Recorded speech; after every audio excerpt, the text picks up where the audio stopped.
Hey, what's up, nerds? It's Paul here at Radio Free Hammer Hall, and today I want to take a dive into Nighthaunt Allegiance abilities, and in particular, I want to take a look at this from the perspective of newer players that are new to Nighthaunt, so we can get you guys up and running and ready to take on the competition. So let's jump right into it. These are the general allegiance abilities for Nighthaunt. I'm just going to go through, read them, and give you some commentary, and that's how basically the format of this whole thing is going to be. So, Aura of Dread, you subtract 1 from Bravery for enemy units while they're within 6 inches of friendly Nighthaunt units. So, you're army wide debuffing Bravery against your opponent, basically. That's not terribly impactful, but the occasional battle shock test that's going to get failed is going to make your opponent lose one more model. Deathless Spirits. This is the basically the general allegiance ability for all of Death. Each time you take a wound or mortal wound from a on a friendly Nighthaunt model that's wholly within 12 inches of your general or a friendly Nighthaunt hero, you roll a d6. On a 6 plus, the wound or mortal wound is negated. So it makes your guys a little bit more durable. On top of what we already have in Nighthaunt, which is army-wide ethereal, which ignores armor saves. That's not in the allegiance abilities, but it is on every single Nighthaunt war scroll, I believe, or at least almost all of them. So that is leading us to this army being fairly durable in general. From the Underworlds they come. Instead of setting up a Nighthaunt unit on the battlefield, you can place it to one side and say it is in the Underworlds as a reserved unit. You can set up one unit in the Underworlds for each unit you set up on the battlefield, so half of your army can be in the Underworld. At the end of your movement phase, you can set up any of these units more than 9 inches away from enemy models. This counts as their move for that movement phase, and any units that are not set up on the battlefield before the start of the 4th battle round are slain. So this is actually basically the same allegiance ability that Stormcast Eternals have. You set units aside, and you can pop them up anywhere on the battlefield more than 9 inches away from your opponent during your movement phase. Now, important to note for new players, you don't have to do this on the first turn. You can wait and bring them on at strategic times later, whenever that might be appropriate. Alright, Feed on Terror. So each time an enemy unit fails a battle shock test, pick a friendly Nighthaunt hero within 6 inches of that enemy unit and heal 1 wound allocated to that hero. Nice little boon. That failing battle shock tests doesn't really happen that often. So I feel like this is going to be a rule that a lot of people forget, to be totally honest. I know I would forget this one on a regular basis. Wave of Terror. I love this ability. It is really cool and flavorful and also can be really powerful. If you make an unmodified charge roll of 10 plus for a friendly Nighthaunt unit, it can fight immediately and after you complete the charge move. This does not stop the unit from being picked to fight in the combat phase of the same turn. So this is even better than Always Strikes First, because it's striking in the charge phase before any Always Strikes First abilities would occur. It is only on a 10 plus, and that is an unmodified roll on the charge. So if you have anything that is giving you bonuses to charge, those don't count towards this. This is only showing 10 or more on the dice as they are rolled in order to get this ability to fight immediately. And that is, just to clarify, fighting is pile in and attack. And of course, this not only lets them fight first, it lets them fight for a second time during the combat phase as well. So you're getting double your money for these big charge rolls. They're not going to happen that often because a 10 plus is kind of hard to achieve, but they're definitely devastating when they do happen. I can tell you that for sure. I've had it happen to me a number of times. And then our generic command ability that all of our heroes can use. When you use this command ability at the start of your movement phase, if you do so, pick a Nighthaunt unit that is on the battlefield, remove it from the battlefield, and set it up wholly within 12 inches of your general and more than 9 inches from enemy models. This counts as their move for that movement phase. Now, important to note here, where that model that you're picking up and moving is, that doesn't matter at all. You're picking up a movement or a unit from anywhere on the battlefield, and you're moving it to within 12 inches of your general, which is extremely powerful for relocating key units or getting units out of trouble. Now, I would say this ability is actually very important. I don't know how many times you're going to use this during any given game, but once is certainly enough. Now, it really speaks to what the core competencies of this army are.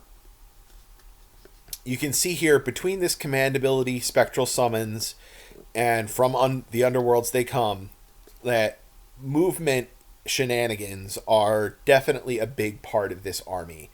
All of the army also flies, and has generally above average movement on all of your units. Like, sort of like more for their general unit class. Something that would otherwise be 4 or 5 inch movement is going to be more like 6 or 7, maybe 8. Your cavalry is going to be 12 inches. A bunch of your heroes move 14. They are a very mobile army, and these abilities really play into that even further, giving you more options, more mobility, and that is something that I think a lot of newer players really don't take full advantage of, and this is going to be really important to kind of get down and recognize that your Nighthaunt army is, among other things, really all about the mobility game, getting your units where you want them, when you want them there, and it's definitely a important thing. Movement is one of the most important things in Age of Sigmar, and this army does it very well. One more note on the Spectral Summons. You can pick up and move a friendly Nighthaunt unit. That unit can be in combat when you are making that move, and it's not going to count as a retreat. But you still can't move in the movement phase, but because you did not make a retreat move, that means that you can then go and make a charge that same turn. It's going to be a long charge at 9 inches, but it's certainly something that you can do. And hey, if you pull off that 9-inch charge, it's easy to get to the 10-inch charge for Wave of Terror. Alright, so I think that's about it on all of the generic allegiance abilities. Drop your questions down below if you have any additional questions on how any of this works. I'd be happy to answer any questions everybody has. Definitely always available for helping out new players in the comments. So let's move on to command traits. So you've got 6 different command traits for this army. I'm just going to run through them really quickly. You'll see here that I have one with a star next to it that I think is particularly probably the best command trait here. But that said, there are certainly always benefits to some of the other ones, so we're going to go through those now. Hatred of the Living. You can re-roll failed hit rolls for attacks made with this general's melee weapons against target, unless the target has the death keyword. Cool and Fluffy.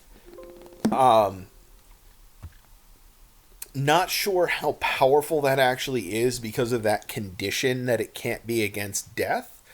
And rerolling hits is definitely a powerful buff, although I'm not sure how combat oriented you really want your heroes to be.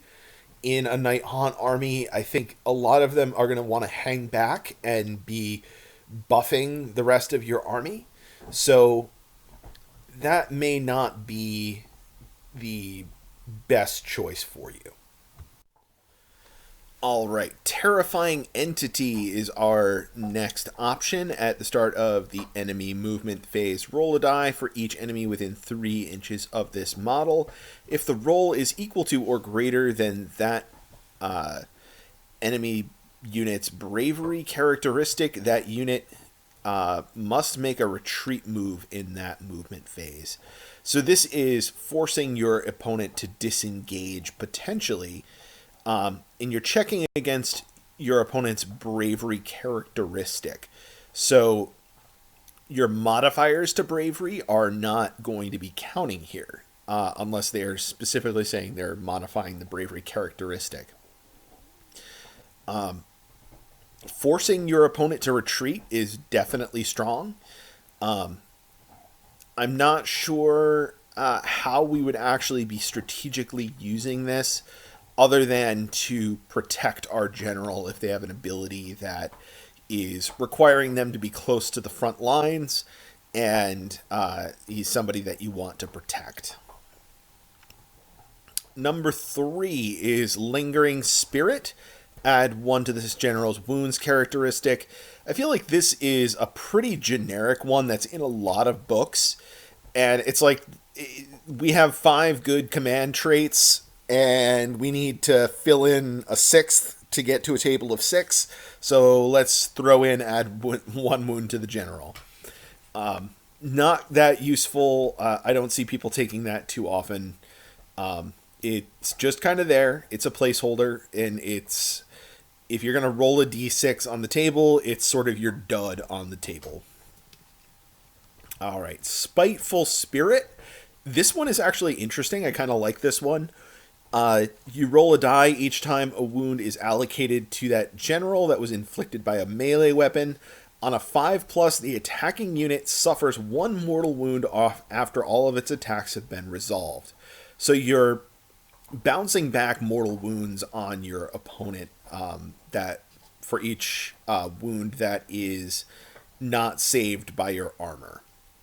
Now this is before your 6-up death save, so you could potentially reflect back more wounds than you're actually taking here, but that's unlikely given that this is on a 5+. It's definitely a useful ability, especially on more durable heroes. I've definitely had similar abilities in other armies that I have used to great effect. It's more powerful than it looks like. Definitely really good, especially when you have a hero that, you just go on a suicide mission with. So this doesn't stop at the number of wounds that the general has. Let's say you ram a 5-wound general into a unit. If that unit does 20 wounds to the general, you're rolling 20 dice, and all the 5-ups are going to do a mortal wound back to that unit, even though it's overkill on your hero.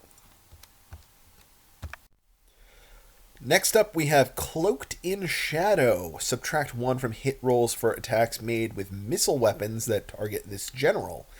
This one is getting to be more important in the current meta, where we have a lot of shooting going on. So if you're expecting opponents that are going to be running a shooting army or have a decent shooting component to your army, this one might be valuable to help protect your general. And our last one, my absolute favorite out of this list, the Ruler of the Spirit Hosts. This is so much more powerful than the other ones. At the start of your hero phase, you can pick a friendly summonable Nighthaunt unit within 9 inches of your general. Note that is not wholly within, it is just within. and return D3 slain models to that unit. Returning models must be set up within 9 inches of this general. Some things to note here. Within, not wholly within, so you can just sort of tag the end of a unit with this. You can return D3 slain models, so you're not putting your unit back over the original unit size that you deployed. And the returning models must be set up wholly within, or within, not wholly within, 9 inches of the general. However, there is no stipulation here that they can't be within 3 inches of an enemy unit. So you can pull some tricks with this and pull an enemy unit into combat in your hero phase that was not already in combat. Just sort of tag them with one model and kind of take that unit a little bit out of commission and keep it away from the rest of the models in that unit. Or if that unit is already in combat, you can add more slain models right onto the front line to get more attacks in. Very powerful ability. I really like this a lot. One of the other things that this army does very well is returning slain models to units, and this is just another great example of how to do that. We'll see more of those. Moving on to artifacts. So there are a total of 15 artifacts to choose from in this book. We have these here that are weapons, then we have some that are more of just sort of magical items, and then there are the lanterns. So we're going to get through these and talk about each one. So the first is the Shadow's Edge. Pick one of the bearer's melee weapons. If the unmodified hit roll for the attack made with the weapon is a 6, that attack inflicts D3 mortal wounds and the attack sequence ends. Do not make wound or save rolls. So this could be good on a hero that has a high volume of attacks. It's not necessarily always all that great, although most of the time when you have mortal wounds on a 6, you're just getting 1 mortal wound out of that, or you're getting mortal wounds equal to the damage characteristic of the weapon. Here, you're getting D3, regardless of what the damage characteristic of the weapon is. So if you've got a 1 damage weapon with a high volume of attacks, this could be really strong for you. Reaper of Sorrows is up next. Pick one of the bearer's melee weapons. Before attacking with it, roll 2d6. If the roll is higher than that target unit's bravery, note bravery, not bravery characteristic, so this is modified bravery. That weapon's rend characteristic is -3 for attacks made against that unit. That is very powerful, especially in combination with the -1 bravery that our allegiance abilities are going to be handing out to units within 6 inches of our Nighthaunt units. Balefire Blade. This is another pretty generic one, but it is one that I still rate anyway because it can be pretty strong. Pick one of the bearer's melee weapons, add 1 to that weapon's damage characteristic. Can be fun to throw on like a Dreadblade Harrow and make him a little damage dart for 90 points. That is definitely fun there. I'm sure there's some other good options if you flip through all of the heroes in this book. In general, I feel like a lot of the heroes in this book are really about support. There are a few that are sort of combat oriented that these artifacts would be well suited for, but I don't know how often you're going to be using those. I generally like to avoid combat oriented heroes unless they are mounted on monsters or there is some sort of outsized power about them. And I really didn't see that too much in this book. So definitely, if you're looking to have a combat hero, great. One of these artifacts could certainly be good for you. But a lot of times I think you're probably going to be picking from one of the other tables. That said, let's continue on. The Slitter. After picking the bearer to fight, Before they pile in, you can pick one enemy model within 1 inch of the bearer and roll a die. If the roll is greater than the model's wound characteristic, it is slain. This could be good for sniping heroes. It could be good for just taking down higher wound enemy models. Definitely kind of fun. It's always fun to just kind of roll a die and slay a model.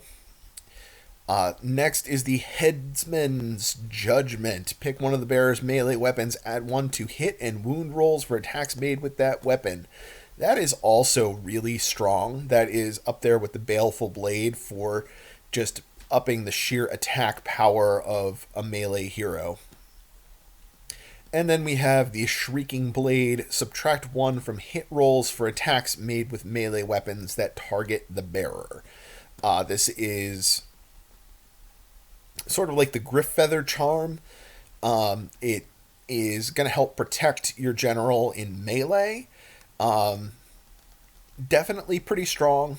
I don't know, this is one that is going to be protecting your general when they're at risk of getting into combat and getting killed when you want them to be a support hero. All right, moving on to our next set. This is the Relics of the Underworld. Cloak of the Waxing Moon. Deathless Spirits battle trait negates wounds inflicted by melee weapons allocated to the bearer on 5+ instead of 6+. That is a tremendous difference. A 5-up ward save versus a 6-up ward save is a really big difference. However, we need to note here that this is wounds inflicted by melee weapons. It is not mortal wounds.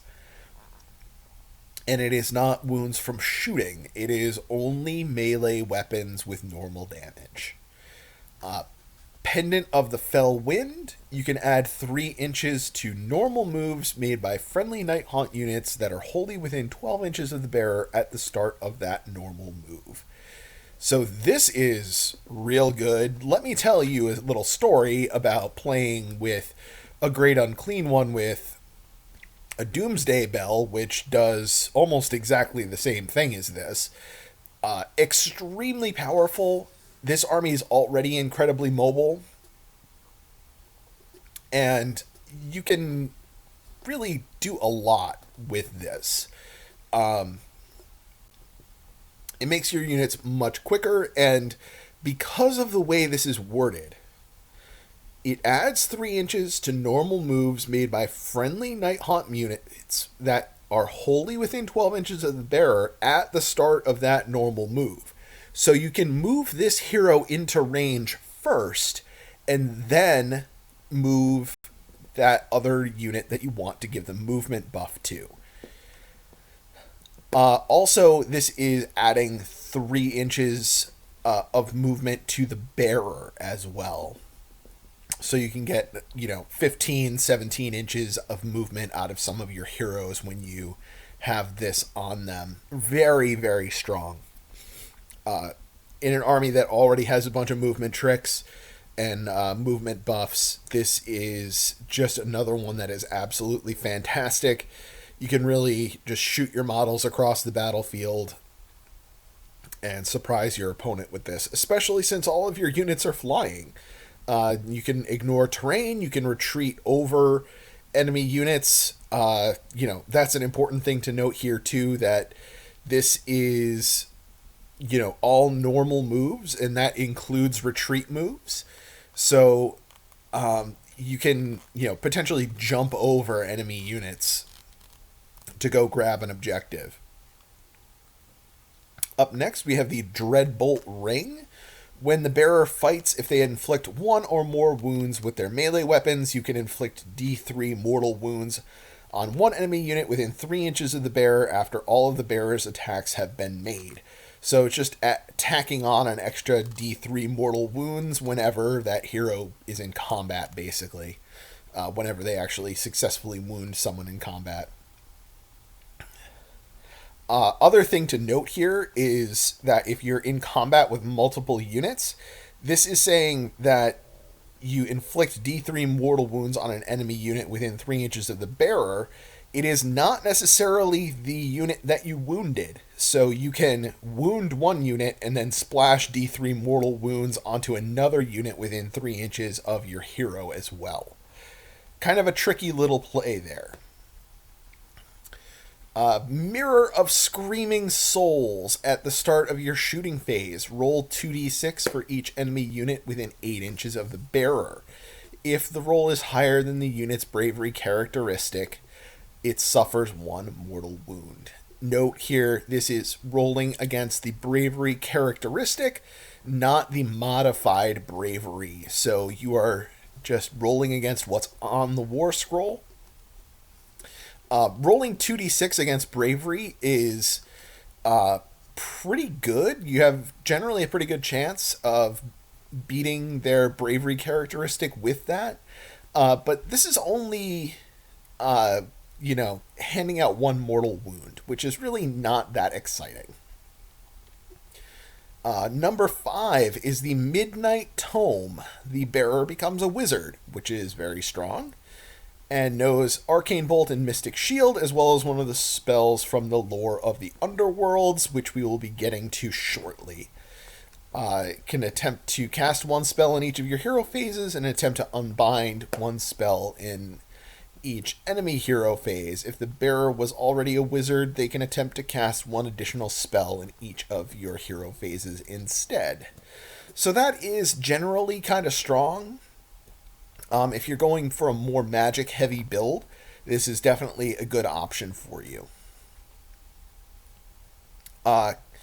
Covetous Familiar. At the start of your combat phase, roll a dice for each enemy unit within 3 inches of the bearer.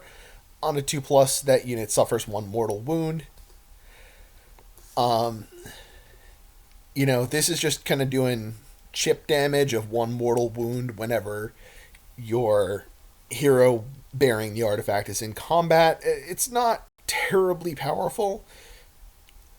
Really out of all of these, the Pendant of the Fell Wind is by far the best here, adding 3 inches to the mobility of your units. It is a Wholly Within buff, but that Wholly Within is basically modified by the fact that you can move your hero into range first and then make the normal move with the other unit, and you're in good shape. So, definitely some powerful things here, but I think the Pendant of the Fell Wind, incredibly powerful. Cloak of the Waxing Moon would be better if it was also mortal wounds and shooting attacks, and not just melee. Midnight Tome certainly has some usability in there as well. So, some nice tricks in here. And moving on to our Infernal Lanterns. These go only on our Guardian of Souls with Nightmare Lantern. We have 3 options here. Light Shard of the Harvest Moon. Once per battle at the start of the combat phase, the bearer can use this artifact. If they do so, you can reroll failed hit rolls for attacks made by friendly Nighthaunt units that are wholly within 12 inches of the bearer when they attack in that combat phase. So, I've got to say, the thing that really kind of sticks in my craw about this one is that this is only once per game, and it's not a super strong effect. You're talking about rerolling hits for your units that are wholly within 12 inches of the bearer, and it's only for melee. So this is, this would be pretty good if it was all the time, but because it's a once per battle use, that's, I don't know, it's extremely limited. You're getting 1 out of potentially 10 combat phases that you use this in, and that's just not that great. The Witchlight Lantern, add 1 to casting rolls for the bearer. That's definitely pretty strong, although what I will say about this is that between the spell on the Guardian souls and your spell lore for Nighthaunt, there aren't a lot of spells that really have hard casting values. So this is more of really locking in those spells to be almost automatic, rather than taking those spells that are a little bit more out of reach and making them more reasonable to cast. But the real winner here, I think, is the Beacon of Nagashazar.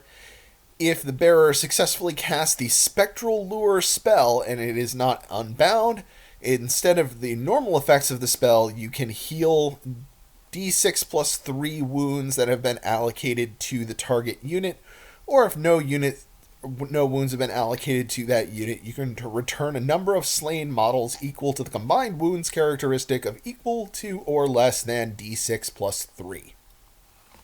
So ordinarily, what this spell does, it casts on a 6, and it returns d6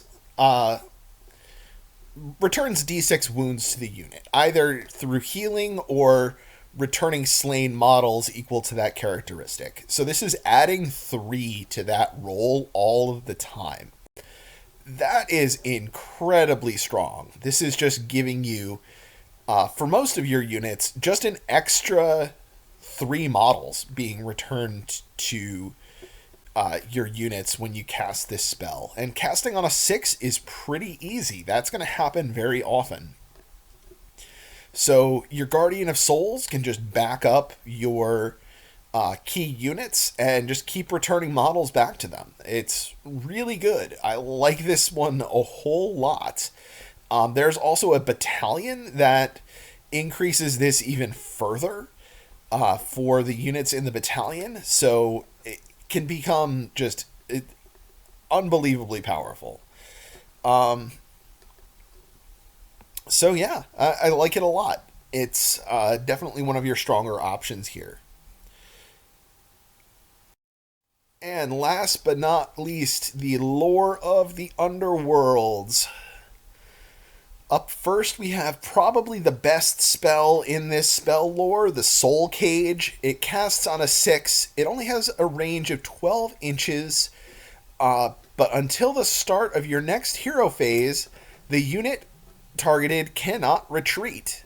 In addition, until the start of your next hero phase, that unit cannot fight in the combat phase unless all other enemy units that are eligible to fight have already done so. So this makes a unit fight last. And it also makes them unable to retreat. So it makes a unit really a sitting duck. You get to go in and blast the heck out of that unit with all of your swords and scythes and whatever other weapons you might have, and really do a lot of damage to them before they have an opportunity to fight back against you. And then you can use your various abilities to return whatever models they slay to your unit. So overall, very strong. Spirit Drain is our second spell. It has a casting value of 4. You pick an enemy model within 18 inches of the caster. Roll dice equal to that model's wounds characteristic. For each 6+, that model suffers 1 mortal wound. This is generally pretty weak. You're probably going to want to target a hero with this, particularly like a monstrous hero, so you get a good number of dice. Only doing mortal wounds on a 6+ is pretty rough. That is, that's definitely not that great of a spell. Its casting value of 4 certainly reflects how powerful it is. The Life Stealer has a casting value of 7. If successfully cast, you pick an enemy unit within 12 inches of the caster. That unit suffers D3 mortal wounds, and for each mortal wound suffered by the enemy unit, you can heal 1 wound allocated to the caster. So you're just sort of sucking wounds off of your opponent with that. Not a great spell, but not terrible either. Your wizards are probably going to want to stay out of the line of fire for the most part, so the healing portion of that, I'm not sure how valuable that really is. Up next is the Reaping Scythe. Has a casting value of 4. If successfully cast, pick one of the caster's weapons. Until the start of your next hero phase, you can re-roll failed hit and wound rolls for attacks made with that weapon. So this is good if you have a wizard that is also a decent melee hero. You can use this to buff themselves. Not sure exactly who you would use that on. Maybe Lady Oleander. Or in combination with the artifact that makes one of your heroes a wizard. That is definitely a possibility there as well. Rerolling failed hit and wound rolls for attacks is really strong, though. And at only a casting value of 4, it certainly can be valuable if you can find a hero that is going to be strong enough in melee and also be a wizard. Number 5 is Shade Mist. This is another really strong spell. Casting value of 6, you pick a friendly Nighthaunt unit wholly within 12 inches of the caster, and you subtract 1 from wound rolls for attacks that target that unit until the start of your next hero phase. So this picks a unit and makes it more durable. That is really strong. Other similar spells that I've used in the past, also very strong. They really, they -1 to wound or -1 to hit to bolster the defenses of your units is really strong. Definitely like those abilities a lot. And our final one is the Spectral Tether. Has a casting value of 6. If successfully cast, pick a friendly Nighthaunt hero within 12 inches of the caster. Heal D3 wounds that have been allocated to that unit. So it should be noted here that this is only targeting a hero, and it's healing D3 wounds. It would be great if this was any Nighthaunt unit and heal D3 or return D3 slain models to the unit. This one is not that useful unless you're really going with some combat-oriented heroes that you're going to want to heal. So that's about it, guys. That is the basics of your Nighthaunt Allegiance abilities. As always, thanks for watching. If you enjoyed the video, hit that like button. If you're new here, subscribe to the channel for more. Nice and easy, just hit that subscribe button, and YouTube makes it nice and easy to create an account to then subscribe to channels so you can constantly get a feed of all of the videos that you are interested in. We do have a Patreon if you'd care to support the channel further, and we have links in the description for our Facebook and Twitter. So we hope to see you all there. As always, leave any questions or comments down in the comments section below. I'd be happy to answer all questions that anybody has. I will talk to you all later.